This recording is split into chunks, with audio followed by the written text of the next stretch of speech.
The following podcast may be explicit. One Joe Young presents Adventures from the Shed, a tabletop RPG podcast. You can find us online at adventuresfromtheshed.com. You've had that comfy chair in the shed for 36 episodes. Now sit back and listen in as we recap the entire campaign with some behind-the-scenes details from Joe. Learn a little about how things came together in Alamand. Enjoy the podcast. Hi, and welcome back to the Shed for Adventures from the Shed. Brought to you by One Joe Young. All of us. We're all here together. Hey, What? we No, are I'm not online at adventuresfromtheshed.com. Of course, find us on iTunes, Facebook, Twitter, Stitcher Radio, all over the place. Hey, did we give a shout out to the album guy? To the album. Excuse me? guy. The Swedish album guy? Swedish. Yeah, Oh, we did a gosh. couple of episodes ago. Yeah, I can't remember his name. True. Somebody look it up on Facebook while we go around the table and say hi, starting with... Hi, everyone. For this campaign, I played Nessalus, the mostly good, slightly bad, dominating mistress of the dark. And... Nice. I played Calamity, also known as Calamte, because it just kind of happened to be this. That's how it is phonetically. Yeah, right. Now known as Smitty. Also known as Mitty at the end. And I played a paladin his of name is commerce. Smitty. Yeah, JJ. Yeah. If you don't recognize the sound of my voice, you haven't been listening to us very long. And Superman. Hey, this is Kurt. I played Truk the monk with a little druid in him. And if we sound a little fired up here, that's because we just finished a major campaign. We're going to talk about it. Heck yeah. And lastly... Hi, this is Brittany. I played Elena, the human... Well, she started off as a paladin fighter, then turned into a bard when we switched. Something. Yeah. Agreed. Blah, blah. And I guess extra lastly would be me. I'm Joe. I was the game master as we played our campaign set in the world of Alamand. This is our recap episode. We are, the five of us are going to sit here and talk about things all the way from the beginning of this campaign. I'll do the overall quick recap. The world of Alamand we created as a group. I had a map that we kind of referenced but never really looked at very much. And almost all of the world was created based on character backstories, a couple of randomly generated things that I found online. And we started this campaign with the Dungeons & Dragons 5th edition rule set. And then halfway through, we moved on to Dungeon World to keep what I felt would be a more audio podcast-friendly format going. What I want to do is we'll just open it up. Let's start at the very beginning. When we first opened our sessions, we started with the spiders in the basement problem. We had Kevin, a red shirt guest here, who played Havoc, the flamboyant bard in Dungeons & Dragons.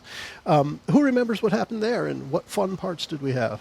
Spiders in the basement. Yeah. So, I know Calamity had showed up there because he had a vision from the Emperor that his path to greatness would start at a bakery. Mm-hmm. Nessalus had just run away from home. She'd lost her mom recently, lost her grandmother, lost all the important figures in her life, and she was basically a young kid on the road trying to figure out her next step. What was Truk was there to get bread for the monastery? Yeah, Truk was just up training at the Wadozation Monastery, and he was the guy who was in charge of going to town once every week or 10 days to get supplies. Does Elena remember why she was there? Elena was there because it was her first time adventuring since, being a kind of runaway stray hovering places. She was a run-astray. A run-astray. Cool. After she had died that one time. And then I remember Kevin's character, Havoc. He was there because he was sleeping with the mayor's wife and other women and at the same other time. wives. Yes. As long as you were married, he was a target. The thing going on behind the scenes, by the way, as far as the Timmy's Tins adventure, that piece of the adventure, the Emperor had actually been using Cassidy, as we learned later in the story. The Emperor did not control the Naga yet at that point, and Cassidy was using undead to do her bidding, and it was the White under Cassidy's command that had sent the spiders to poison ingredients for the baker. The baker's son being bitten by the spiders was just a side effect. What they were trying to do was actually poison the bread, actually to kill the monks where you were going to bring the bread back, and use that ruse to then take the sensei away under the cover of night, which never quite worked out. All the puzzle pieces get to fit in together at the end. I love it. And from there, if you remember, we left that point. Havoc passed on when we confronted the dark-hooded stranger, which was a white, at that hovel outside of town with a few skeletons. Havoc died there, leaving this mortal world. I forget. I was doing a lot of writing at the beginning of this campaign. Did we ever post those on the website? The actual writings have not been posted, no. Okay. But everything you wrote, like the services that were done for Havoc and stuff like that, we all talked on the air, and you read through them. Nestle's, her first interaction with the diary was then. Remember that? Mm-hmm. Yeah, the Remember? first time she wrote in her diary, and we got some feedback. The rest of the group seemed a little nervous, curious, unsure about the strange power in this book. And Nestles was just like, whatever, man, this is my guide right now. She had lost her way and was trying to find a way back. She ended up finding her way eventually. Yeah, she did. Her way was a weird, dark way. But she found it. She found it. Does anyone else remember anything from that area between Timmy's Tins and this little, the first encounter, the real bad guy encounter outside of town? I mean, one of the main things I remember about that time was this. One, we were playing 5e Dungeons and Dragons, and two, it's the first time I'd ever played a monk in D&D. Oh yeah, you did the whole turn of arrows thing. Like you used up all your key points. That actually happened in the next step, where we can go right there now, because it's a good segue, that we were headed towards Tijan. Yeah, I mean, my point is just those early episodes, a lot of it was just, I was excited just having this totally new archetype to play. Yeah, It's really nothing like anything really I played. effective. Yeah, I'd love to go back and play a 5e monk again. I thought that was a great character, particularly the path that I took. Cool. In fact, I mean, we'll probably talk about it more later, but I like a lot of stuff about Dungeon World, but I missed the complexity of the monk character when I shifted to the fighter character. All of those stats get lost when you don't have them. Yeah. Definitely. Wow. Yeah, it's crazy, isn't it? Steep. When you have things like grab an arrow and throw it back, which is like JJ was mentioning. That should just be what it's called from now on. Grab an arrow and throw it back. or the double, triple attack. Eventually you end up being like 3 attacks. And And that's the thing with Dungeon World, you have to think of it. With D&D, it's on the paper in front of you, and you can just reference it quickly. In Dungeon World, if I had said somebody shoots an arrow at you, you'd have to say, well, I'm going to grab it and throw it back at them. And then you would have to roll that, but you have to think about it first, which is definitely a difference in tone and a difference in the way you play, for sure. But during that's a good point. During that was an ambush where Truk almost died. Mm-hmm. Yeah. Yep. Remember what happened there? It was a couple of teenage whites. Yeah. You guys remember? No. They were off to the sides of the White road at as the you were hovel. approaching Tijan. Yeah. And there was an ambush. Mm-hmm. They ambushed us? We were coming across the field, and they were there, and it was an ambush. Truk was scouting, and he decided to start fighting them without going back to alert the party. Yeah. Took us a while to I get had there. a slightly inflated sense of self-worth at that point. Well, It was a you good were- learning lesson. Level 1 at D&D is not so strong. You were a young monk. Yeah. And we were like one of the 3 by then, weren't we? What's that? We were like 3. Well, I mean, by we then, might have been weren't 2, I but don't I mean, remember what level it was, but it was still low. Yeah. Yeah, Just a D&D small-time really. monk. We were you just can a get small one shot time. killed at level 1. But I Oh my remember gosh. one of the That was moments beautiful. from there that I remember pretty vividly was probably one of the loudest cheering that we had on the podcast when I said, if you grab that arrow and you roll a 20 throwing it back, you knock the other one out of the sky, and you rolled the 20. Yeah. And Yep. there was just mass cheering in the shed. 5% chance. Hands went up. We were all, and then somebody, I don't know who it was, but somebody said, if you didn't guess, he rolled the 20. Yeah, it was Brit. That's my smart That was ass. awesome. That was cool. But that was one of those moments that everybody cheered for how the game was going. It's awesome when you set something up like that and you knock it out of the park. And then he... The dice do have a tendency to do that sort of thing to help you tell the story. Mm-hmm. For sure. And then we reached Tijan. Remember what happened in your hometown? So children had been being abducted from town, and I was particularly worried because my younger brother was there. And They without weren't- Kurt saying it, does anyone else remember the name of his brother? Benji. What? Renji. Renji. You got it with an R. Yep. well done. Bingo. Right. Right. And so basically, What's his name? Oh. there was the hooded stranger was, collecting children. And that turned out to be Castle Castle Lee. Lee. Yes. Right. Right. And And at that- first, we don't Castle Lee have 1.0. First time. The first time. Although we had Which written is still 1.0. Yeah, we had written complex backstories going into the campaign, but they were totally independent of each other. And so I did not have any sense for even though I may have read JJ's backstory, it didn't mean anything to me. And so at this point, this is just a very localized adventure. Yep. And I mean, I thought Castellet was the big bad, and so we're just trying to save the area around the monastery. She stayed pretty much a big bad right up until the end when you found out that she was a little bitch. Cobbled in the corner. So part of my job is when I get all the backstories is to link them somehow. So that's what I ended up doing, taking bits and pieces from each one and trying to turn them into stories that we can all play together and have them hopefully feel organically linked in the end. Now, do you remember turning to stone at that point? I do, because I wasn't here Both for it. of you Well, you were turned there to when stone. you turned to You were paralyzed at one point during Medusa 2.0.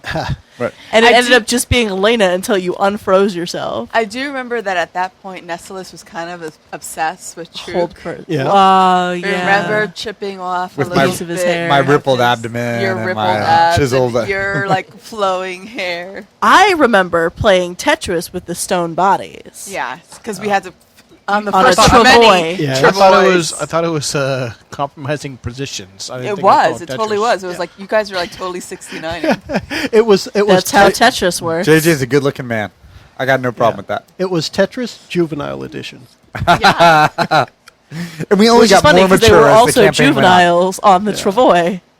So We only got more mature in the final episode. We were teabagging demons. it only got better. It really got better from there. So in that area, in Tijan, the way it was behind the scenes, at that point, still the Emperor and Castellet had no control over the Naga yet. And in order for her to get anything accomplished, she was still using undead. But in the meantime, to appease the Naga, she was bringing them children. And that's how they were capturing the children and bringing them to the Naga, because one of the things that Naga use to maintain their immortality is the souls of the young. Ooh. So they were, she was claiming the children, or turning them to stone to bring them back for the Naga to be claimed. And after Tijan, on that path, you guys defeated her. Actually, she was defeated. Had a head in a bag at one point. If you remember, you severed her head and put it in a bag. That's where we met Medusa 2.0, right? Yes, and then she is reborn. So at this point, she's going through a transformation to become a Naga. And when she is reborn, each time she is a little more powerful. So the next time you meet her, she is 2.0.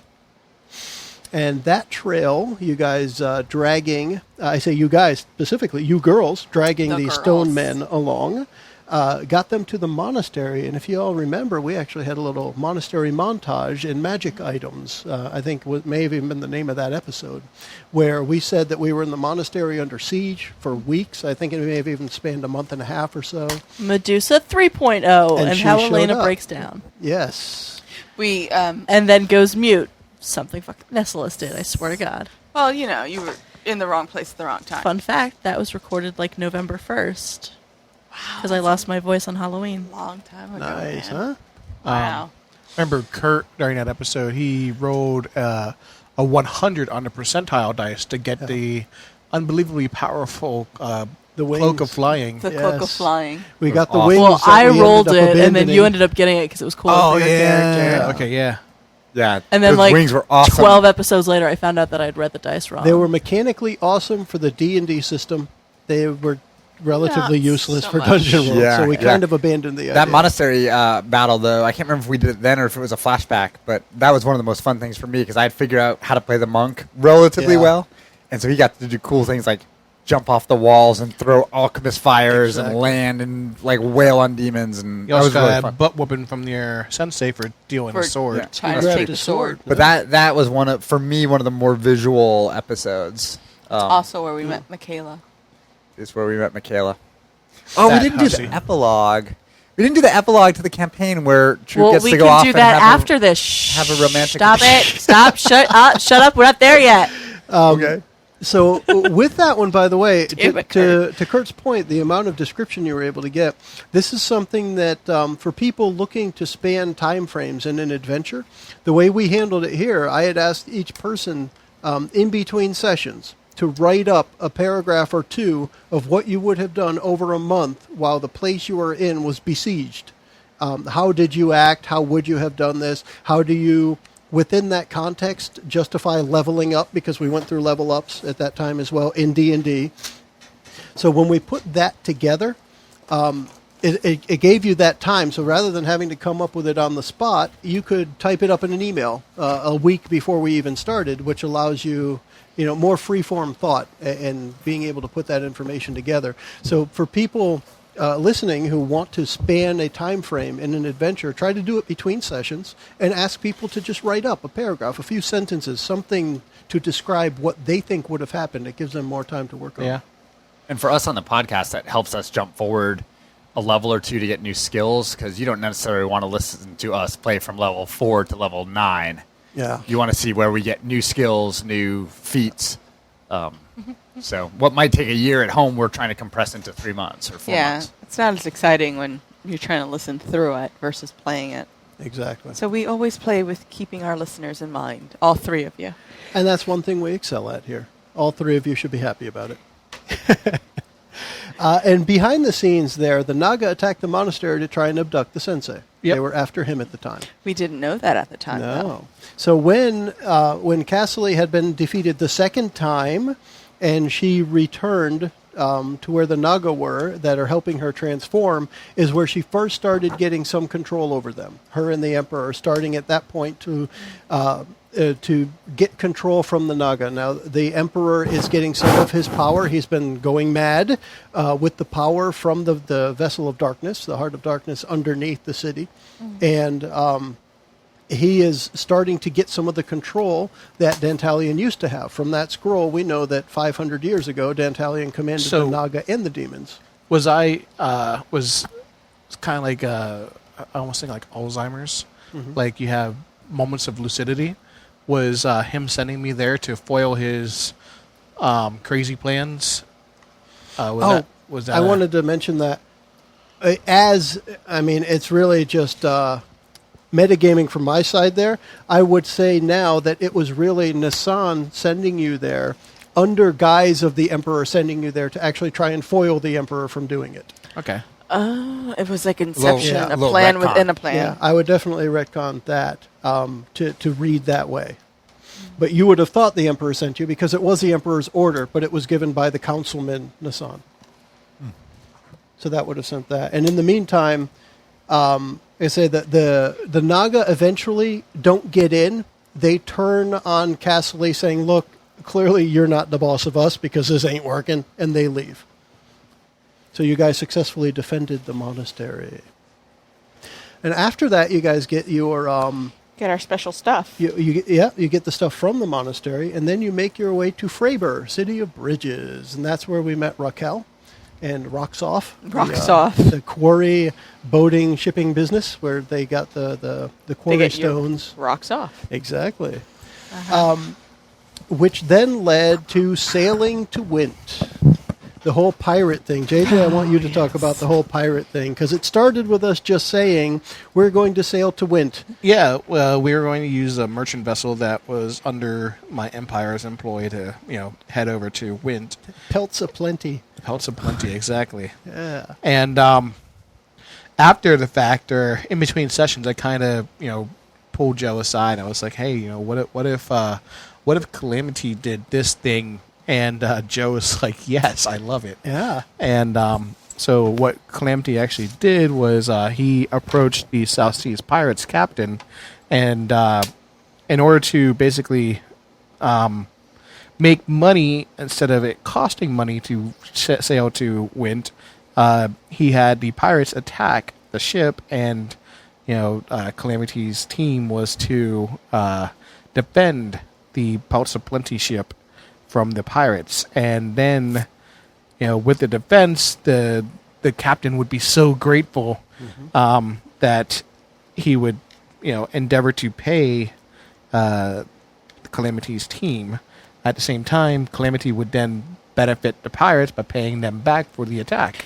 So he basically created arbitrage where he both bought a put and a call and played both sides of the market. Exactly. And then it worked out even better than he thought. Yeah, it's true. It worked out better than he thought because it just, we got the unlimited credit coin. Yep. Yeah, we And, went uh, a little. it wasn't spend unlimited. happy. It was close enough. Close enough. Yeah. Now, We'd know the limit when we hit it. one thing, Mickie, if you And we did. remember, It shattered. JJ earlier just mentioned how the dice can definitely help tell the story. They can help make the story, for that matter. In that, if you remember, when we were doing that, it was still in the D&D rule set, and I was having JJ roll a charisma roll, opposed by the captain's, I think I used wisdom or something like that, and he rolled like a 19 or something, and I showed you the die, and the captain had rolled a 1 at the time where Calamity's saying, I think you should pay us double. And he was like, totally. Yeah, that looks good. Exactly. Yeah. Oh, well, sure. Whatever you want. And then by the time you got into port, you had talked yourself up so much, he was ready to just buy anything for you on credit. He was ready to just pay homage. He was also tickling you under the table. Pretty much. He's paying homage, you know. He was just on his knees, Yeah. just having a good time.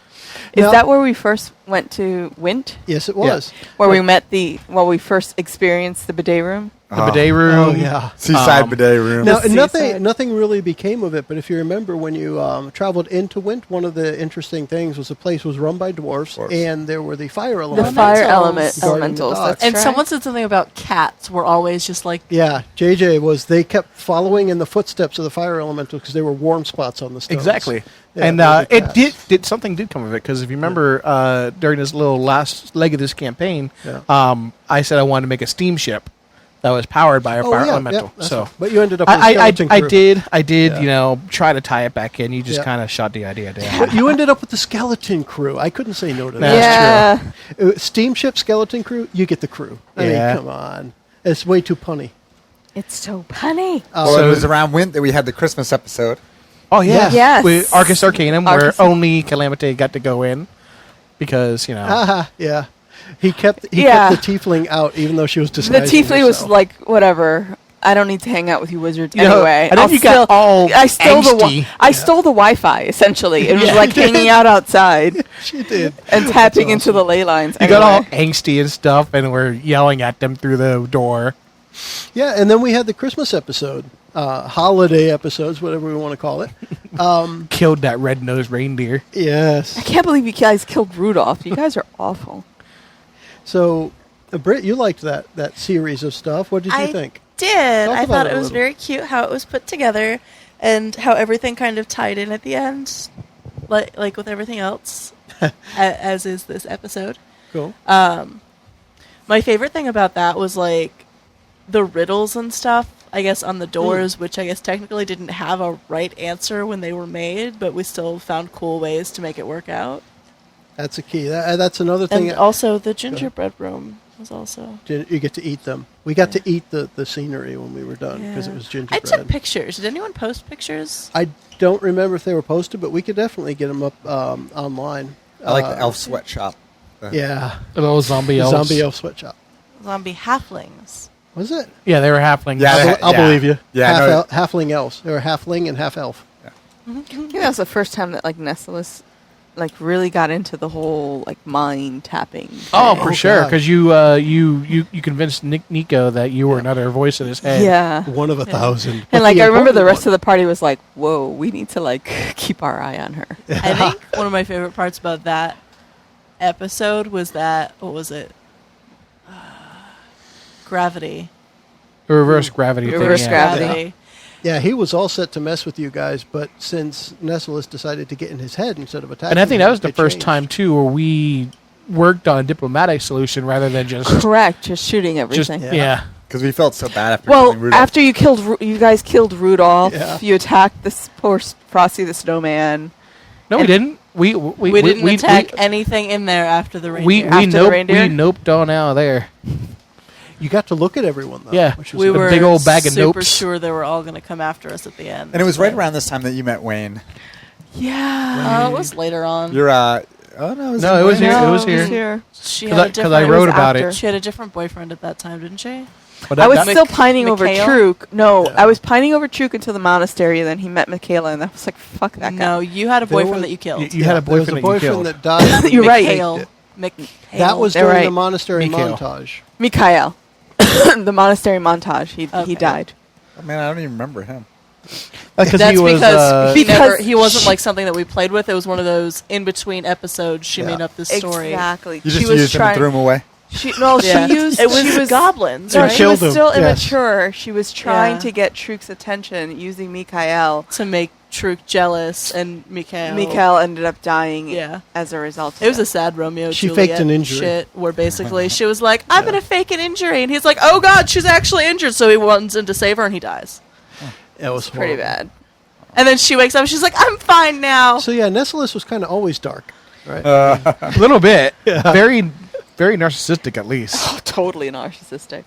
And from there, What a bitch. From there, if you remember, part of learning Capital was getting C. the book from Nico and combining that with the information that you learned in the library. So you had read the history of the Fae in the library. You got Nico's diary, his ramblings, his journal. Put the two together and ended up going to the Grove. Yeah. Because that was actually why you sailed to Wint in the first place, because you figured that's a center of information for the world. You could find out where the secret grove of the ancient Fey Oracle is. And then after getting this information, you had a good idea.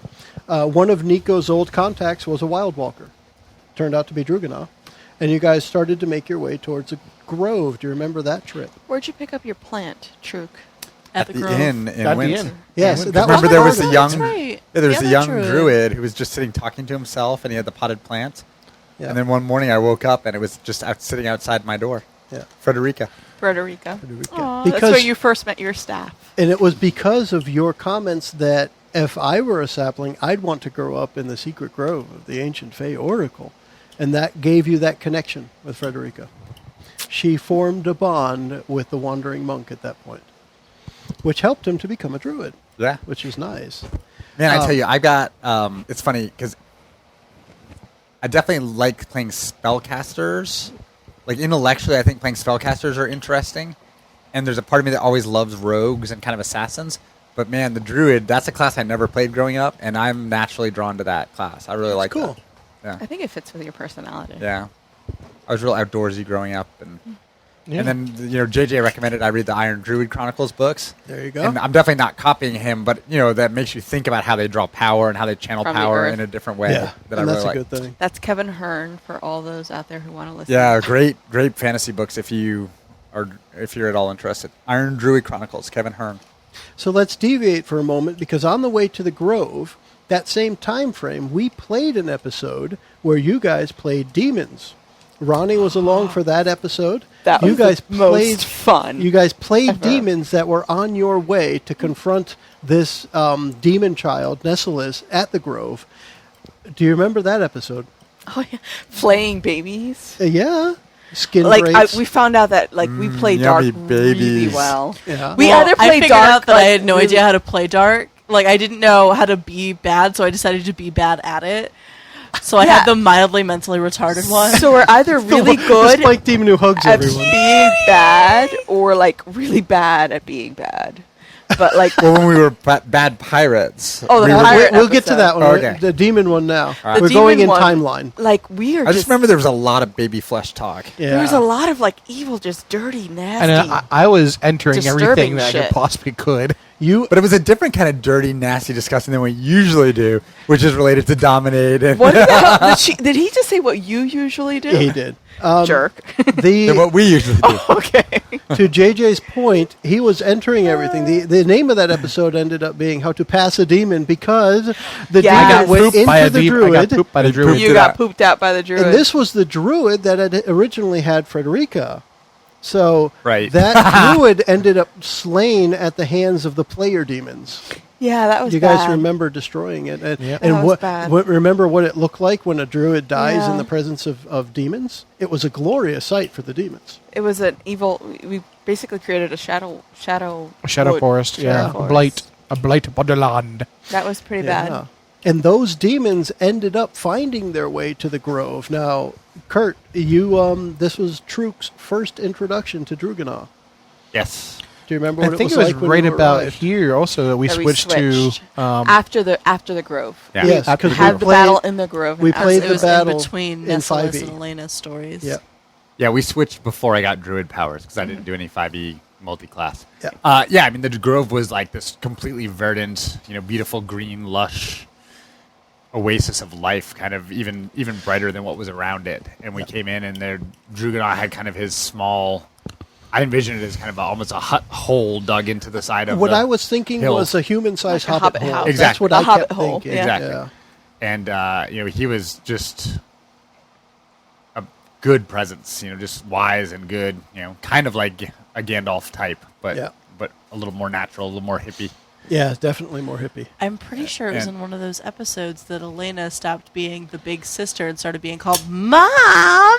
Yeah. Because you went Wouldn't invisible and I surprise me. freaked out at you. Yeah.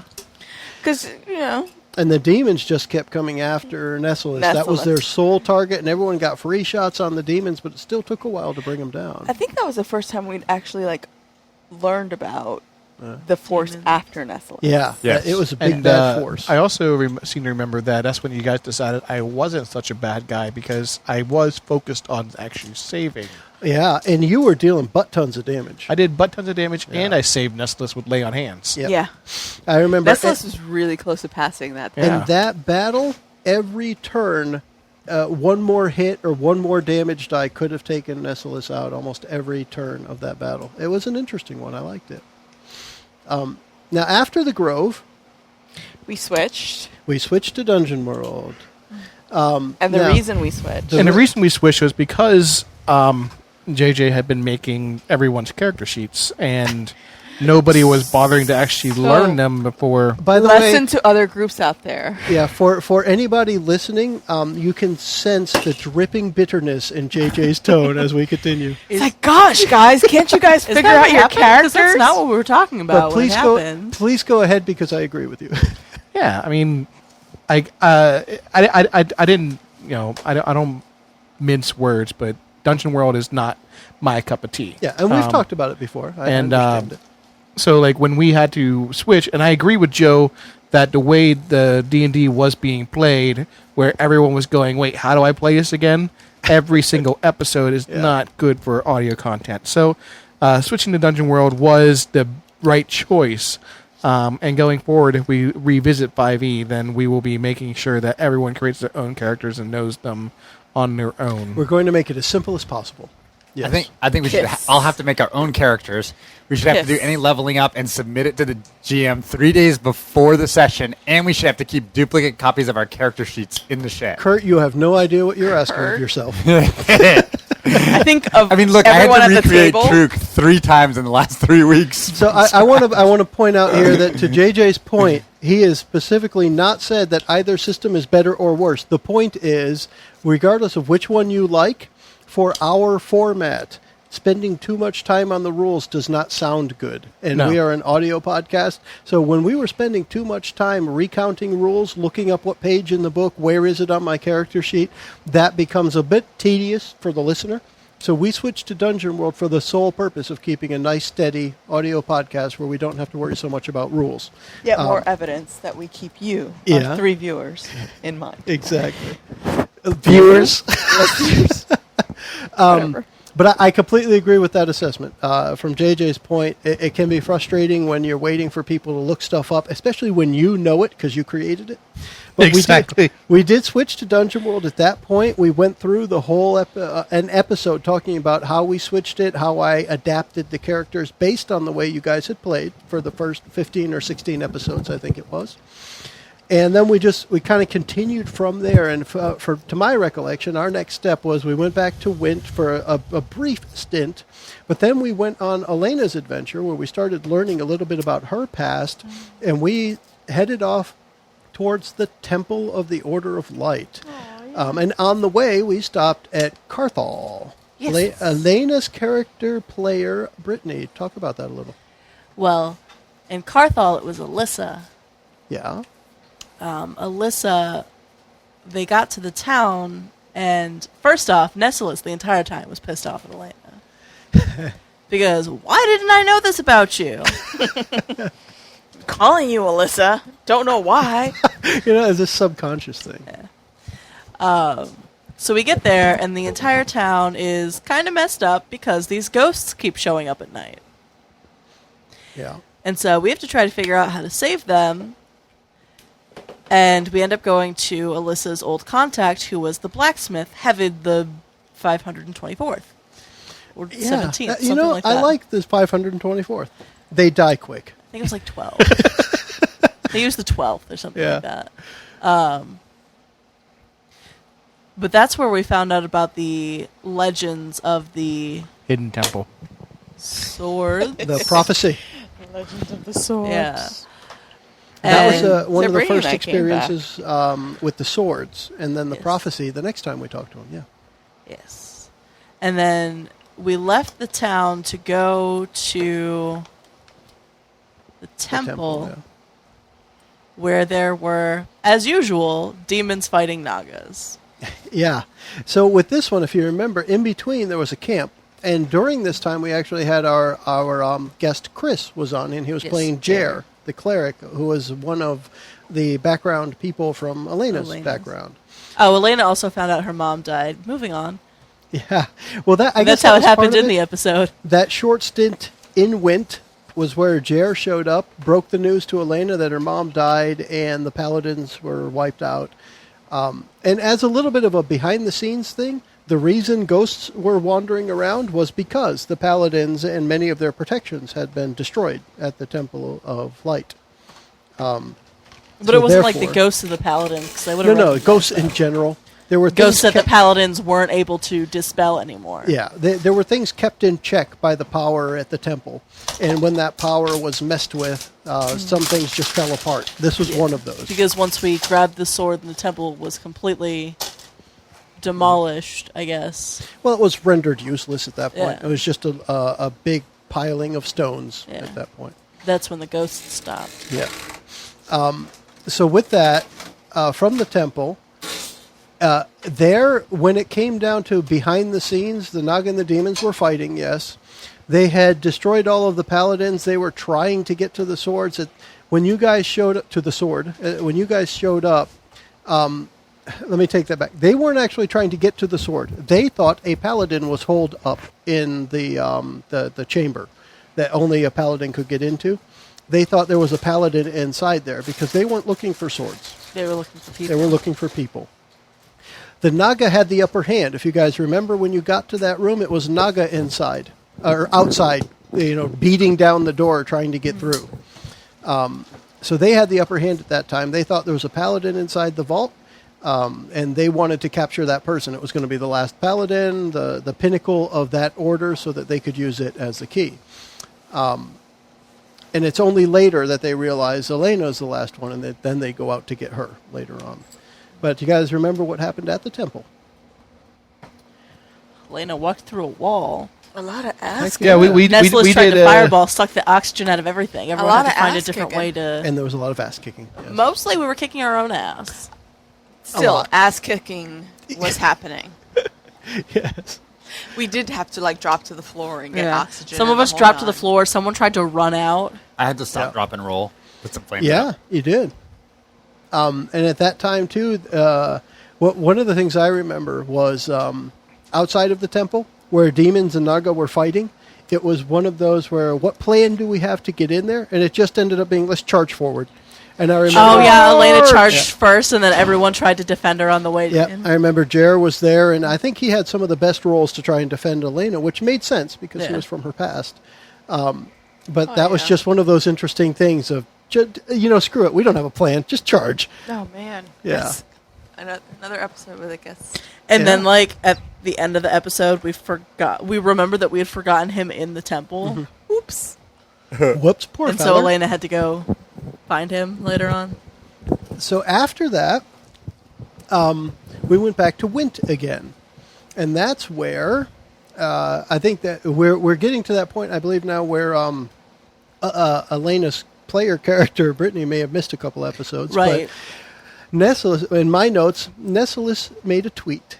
Yes. So let's talk about that a little Oh, bit. my God, yeah. So she had to get message across a They were gonna large span of warn time. the monk, the sensei. Warning the senseis that these demons were coming out to get them. The demons.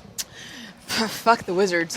She was going to, again, hack into the Wi-Fi and She just did. outside. I of love the that temple. analogy, Mickie. That's You know? a perfect one because that's Wasn't that episode like Alamand's first tweet or Yes. something? Something like that. Yeah. Yeah. She hacked into the ley lines and was able to get this message across time. yeah. Oh no, not time, but space across space to warn the monks. And of course, Calamite, being the money grubbing scum that he was, He copied watched it. and copied it. Yeah. And made it a little bit better, begrudgingly, she admits, Possibly.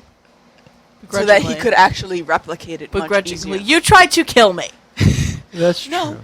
Well, And I you didn't realize that it was going to happen that way. She was just trying to get a message out to the monks. She didn't realize that the costs. It required the life force of a ancient paladin order. Well, magic has a cost. She didn't realize All it would magic be comes with a price, dearie. that bad of a cost. So because I knew Brittany was out that episode, my notes for behind the scenes are Nestle's tweet makes a demon aware of their location because the demon's watching his daughter.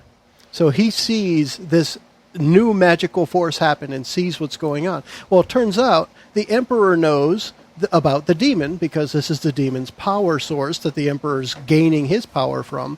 So the demon's watching Nessalus and the Emperor's watching the demon. Because of this and the link that they have with, or the link that Nessalus has with Elena, this is where they learn that Elena is the missing key, the last piece of the puzzle they don't know about. She is the last paladin. That's when they learn about it, and this revelation knocks Elena unconscious because Brittany wasn't there. Otherwise, what's the point, Yeah. right? Why does it feel like It puts her into the coma, and because it happened due to the Everybody's tweet, watching me. that symbol that Nessalus wrote on the ground, traced on the ground, is what is showing on Elena's forehead as she is lying unconscious in the, was it the fourth order of something? Yeah. The fourth Church of Wint, the something fourth like that. fourth Second. Yes. church of Wit. We I know picked the that number. we left her in the care of Yeah. caring people who would protect her. who apparently have hippogriffs or wyverns or Griffins. Yeah. griffins in Now, their... It was dwarves, I tell wasn't you, it? the only reason, or the only thing that I really have not defined anywhere is that because we were playing and somebody said she needs to fly in on a griffin. I have no explanation of where the griffin came from or where it went. It just showed up and now it's gone. But It's the, a giant and eagle to from people Lord of the playing Rings. at home. This the could happen. Dantalian sent demons and the Emperor sent Naga to Wint only to learn that Elena had flown away.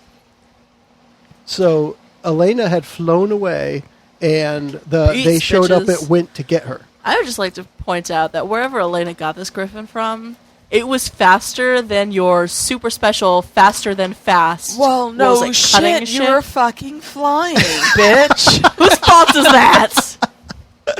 Sorry. So now at You that can bleep point, that out. At that point in the Do adventure, not bleep that out. both the demon and the Emperor think that Calamity, Elena, and Rayshawn are the three keys.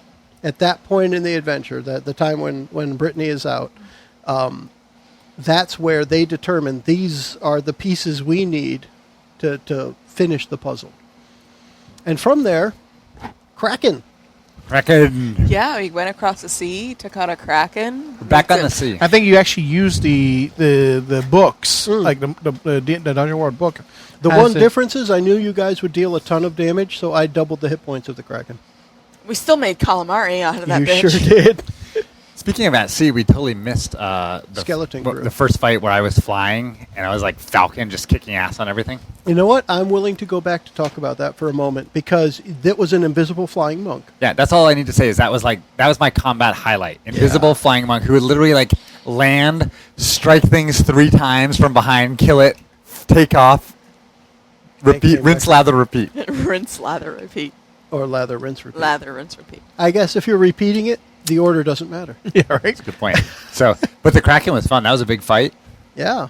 We were never in real danger of dying, but it felt like an epic battle. Yeah. It actually reminded me of, if anyone's played God of War, there's these big set pieces where you fight some mythic monster and it's 4 times bigger than you on the screen. That's what that one felt like to me.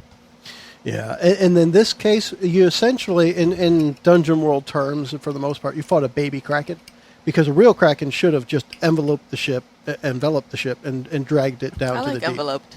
Either way, it would have licked the thing and sealed it and Stuck yeah, a stamp on it, posted it.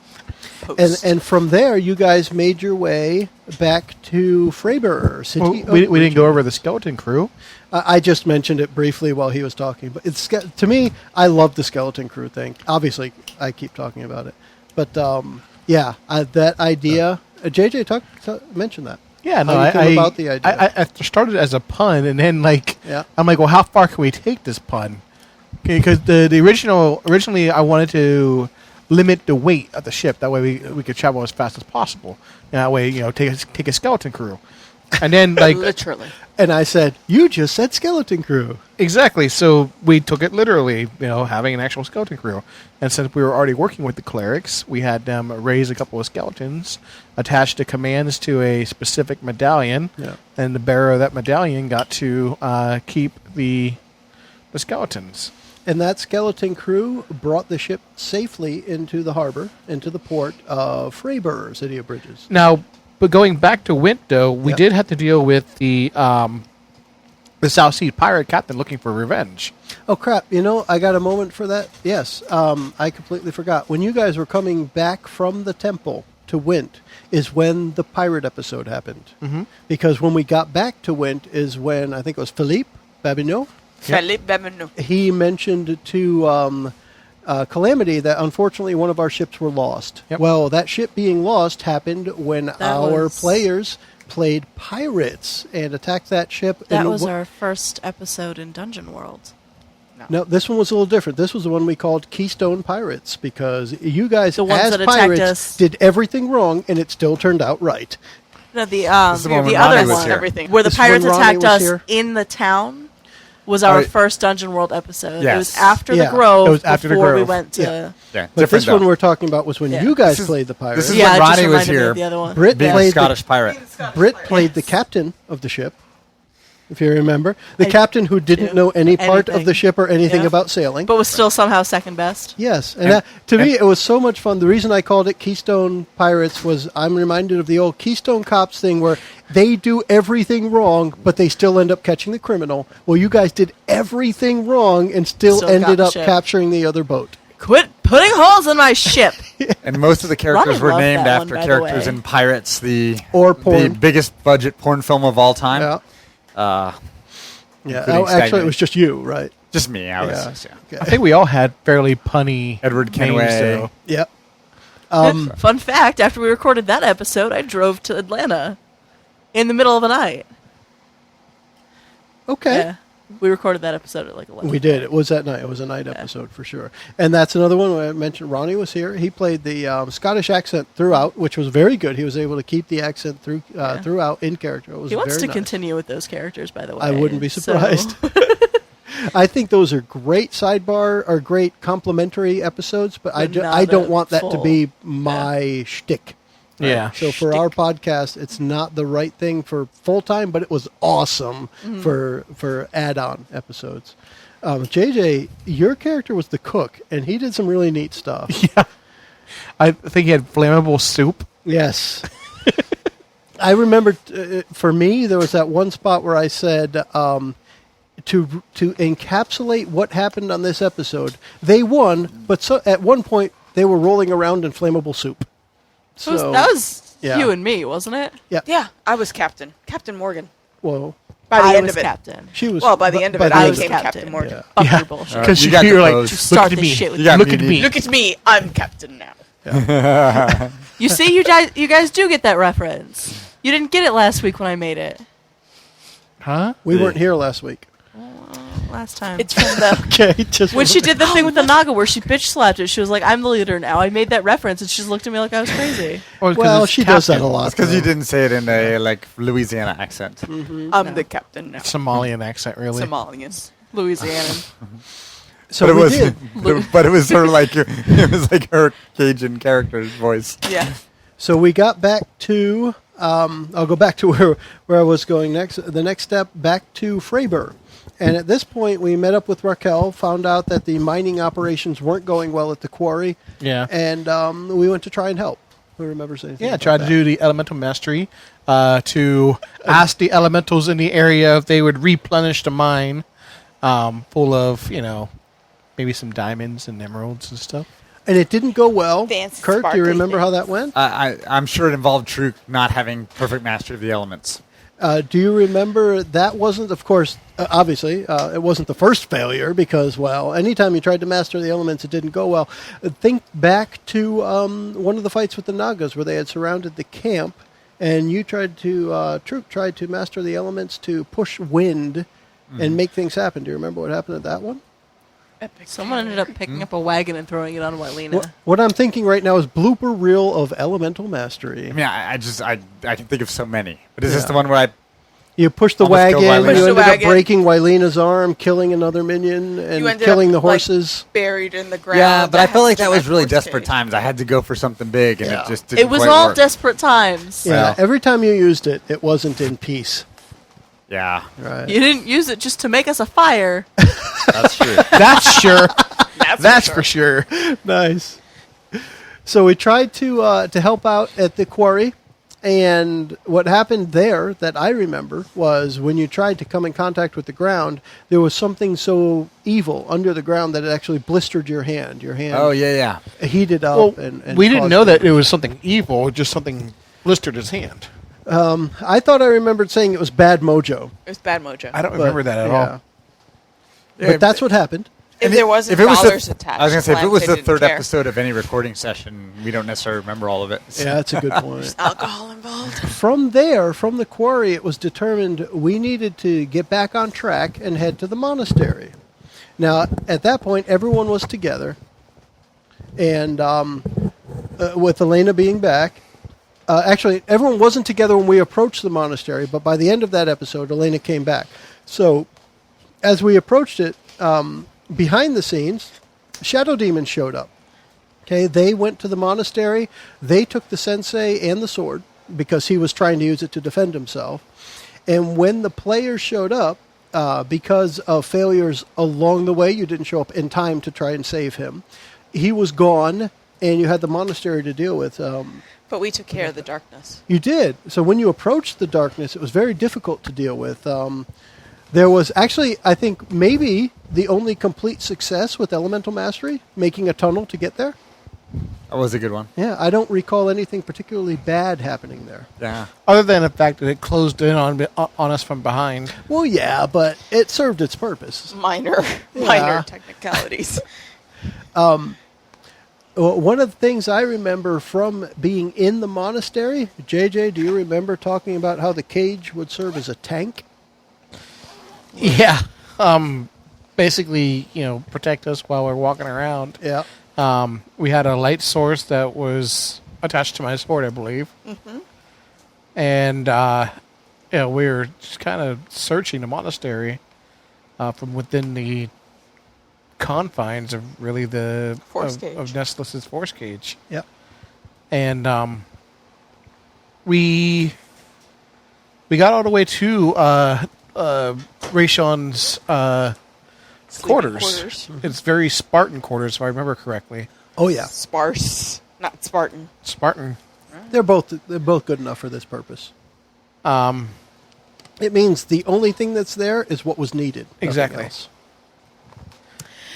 Fine.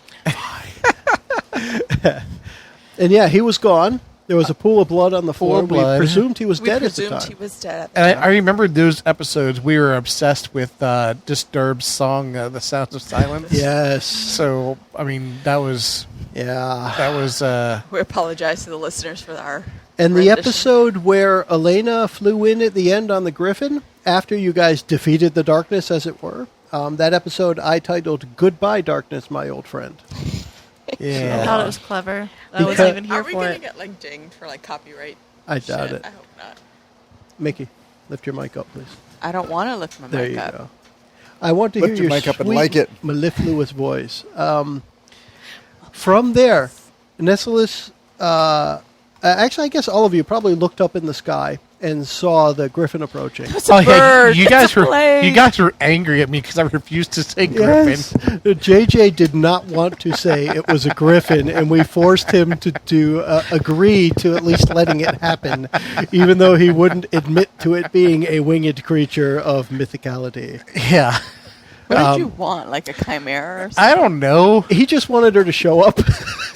Just teleport and poof. Yeah. When we said Griffin, he's like, no, bad idea. And he never let up. Actually, I don't know that I said Griffin. I just said, okay. We were going to force Elena back into the story because Brittany was showing up for the next recording. Yay! And from there, we started our march towards... Let me tell you my favorite part. Okay, go ahead. Okay, so JJ jumped out a window. Oh, Which yeah. part?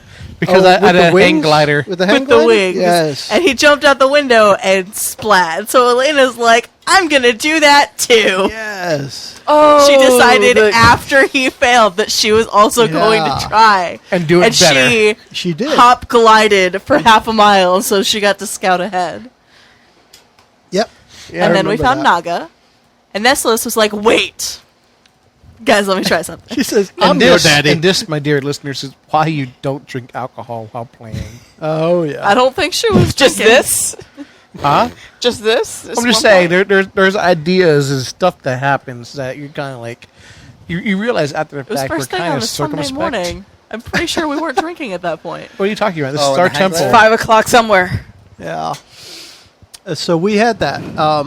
Go ahead, Brittany. Nestlis did what? Nessa was like, wait, guys, I have an idea. And she decided she was going to go up to the Naga with the shiniest scales or whatever Yep, proves that yep. that's the leader of the Naga. I'm gonna punch it in the face. Bitch slap the thing, say, look at me. I own you. The Naga was like, cool, what you want? And it You're worked. my bitch now. I'm Yep. effective now.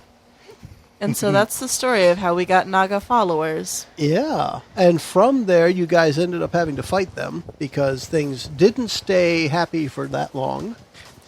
The Calamity fell down in a hole. Calamity go down the Calamity. hole. I feel like I just recapped this. You did. Calamity go down the hole. And then together, Truk and Calamity got themselves both back out of the hole after Truk went to rescue him. Nestlis gave them the shaft so they could do that. Nestlis gave us the shaft, yep. And then And we liked they it. approached the Empire, and here is where a lot of this should be at the top of our minds because we just played it today before we're doing this recap episode. JJ, what was it like approaching your hometown or your home place of the Empire? It was of a lot Emarash? of anticipation. It was a lot of apprehension even. It was a lot of fun also just because Calamity's kind of been on the edge of the spotlight, but now the Yeah. spotlight is fully upon him now that he's at his hometown. And we had to meet Nason. Oh, yeah, he pulled you off to the side, Pulled let us you off to know the- that he had intercepted The party Naga. learned of You mean non? Sorry, go ahead. yeah, That guy, whoever. his Non name and is. Mitty. Non and Mitty. So they learned of Calamity's little pet name, Mitty.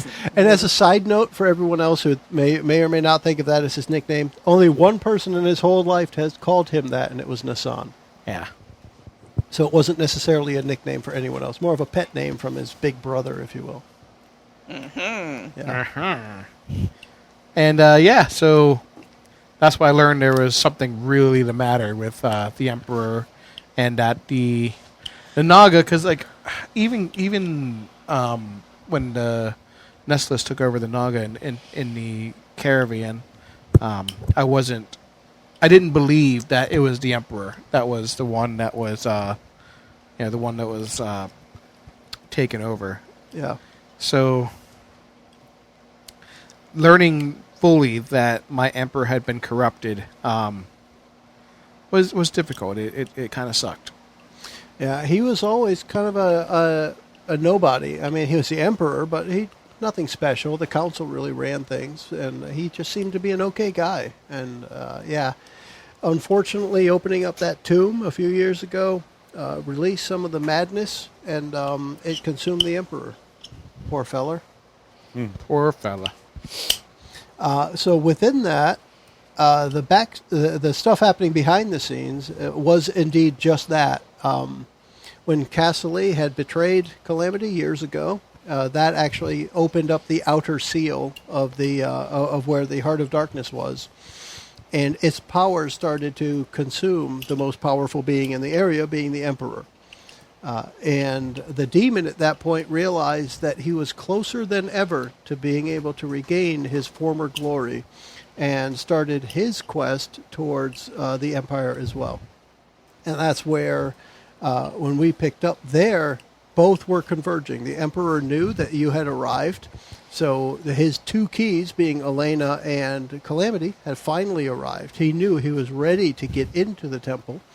Unfortunately, the bad guys had the wrong idea. They thought people were going to open it, when it turned out it would be the swords to open it, because they were forged by fiat of Nico 500 years ago. Hevid the first, or maybe the second, or something along those lines, had forged the swords by design from Nico, and they would be the only things that could open the seal to the Heart of Darkness. Now, I'm curious. This is a question for the DM here, the GM.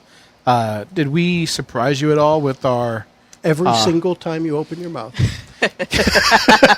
But go on. Yes. But the fact that we bum rushed and opened a thing before the Emperor could, and... No, because the way I wanted to see it was two options. And we kind of talked about this off the air. You were either going to try to get to it yourself, or you were going to find out whether the Emperor or Demon won, and then get to it based on the leftovers, if you would. Since you tried to get towards it yourself, both the Demon and the Emperor still want it. But I immediately at that point say one of them is going to win out. I'm not going to wait for them to have a battle. So once you've opened it, I let the Demon come out and kill the Emperor.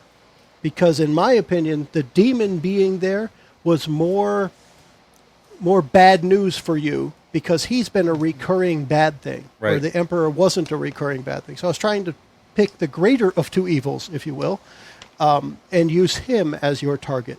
So I let him come out, kill the Emperor, and leave him as your target on how to proceed. So aside from my facetious comment of you surprise me every time you open your mouth, which players should. If players don't, you've got the wrong players. Aside from that, I wasn't necessarily surprised. I was just happy that it turned into still one of the scenarios that I wanted to play with. Fair enough. It was good stuff.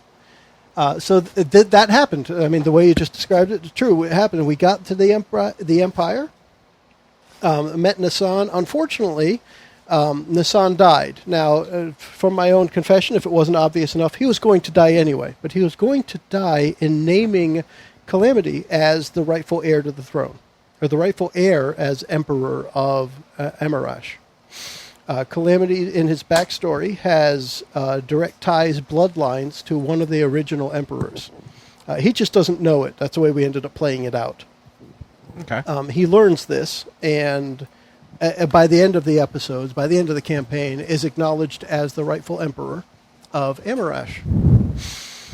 And now, in a couple of more minutes before we wrap this one up, let's talk about how the last couple episodes went. I'd like to hear from Mickie on how she feels, what was going through your head as you decided Nessalus was going to die. Because I think you made that decision. I did, and I had actually made that decision several episodes before, when she first tried to dominate the Naga out in the field.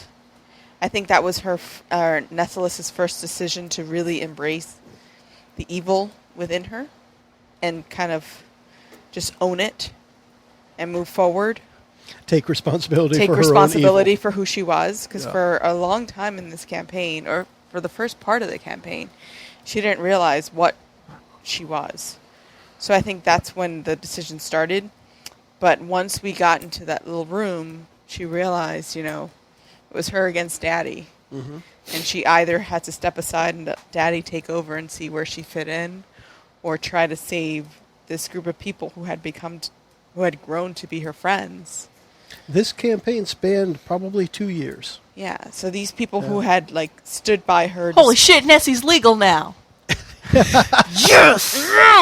Damn it, she's dead. Totally tap that ass while she's dead. Because she spoke up, I'm going to go to Brittany and say, what was going through Elena's mind as the end sequence played out, where the Emperor just died, Dantalion is freed, or brought forth, I should say, because of the immense power from the seal being opened, and Truk is just about dead. Calamity has been killed, but death allows him a reprieve. Nessalus is kind of going crazy, trying to consume the darkness. What's going through Elena's mind during that time? Tumbleweeds? Oh shit, oh shit, oh shit, oh shit, oh shit, oh shit, oh shit, oh shit, oh shit, oh shit, oh shit. And she externalizes that as just constant screaming. Yeah. She probably just continually saw Nessalus dying. And Yeah. that's why she was screaming. And then she finally snaps out of it, and fucking Nessalus dies! Well, yeah, what you gonna do? Truk. More screaming. What's going through Truk's brain during that time? What thoughts are traversing his druidic monkeyness? And Truk's main concern was he didn't know if Nessalus was going to try to take the soul of darkness or the heart of darkness and take that power and then have it corrupt her, or what she was going to do. So he was probably, it sounded like, just listening to everyone, the most kind of watchful of the players, but he kept getting beaten down. He did. And basically incapacitated, so there was only so much he could do about that. So I felt like that's, while it's a horrible movie in Phantom Menace, that scene where one of them is running and then the light doors keep coming down, essentially the force doors, and you can't get, and you have to watch Darth Maul fighting with the other one. I felt like Obi-Wan there, where it's like I wanted to do something, but I couldn't quite get there.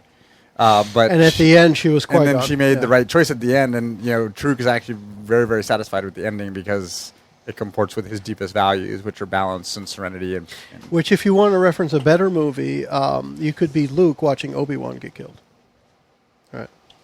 Restoring balance to the Force. Exactly.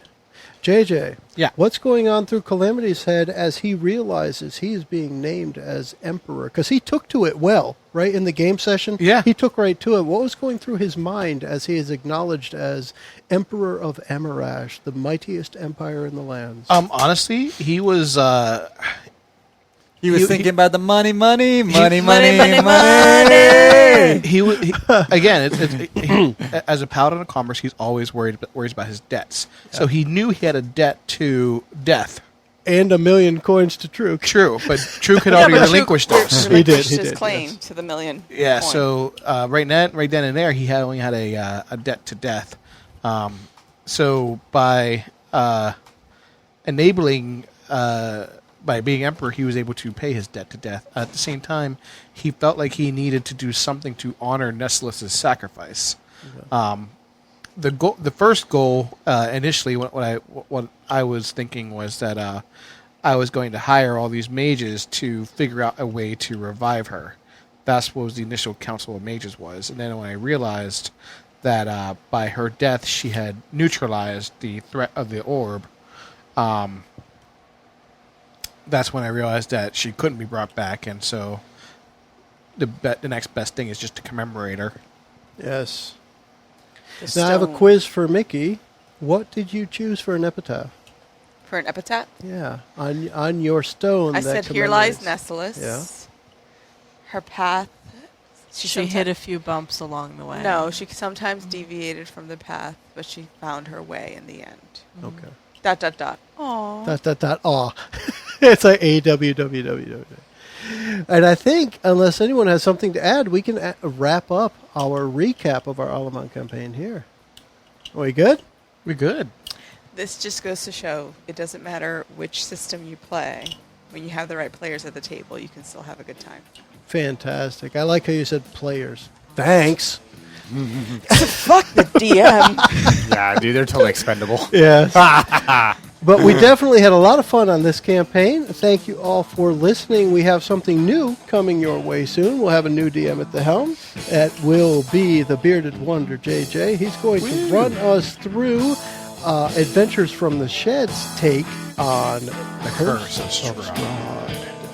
And awesome. We get to go to Ravenloft. Stay tuned. I am fired up for that. And in the meantime, we're going to say... Bye, everyone. Sayonara. Bye.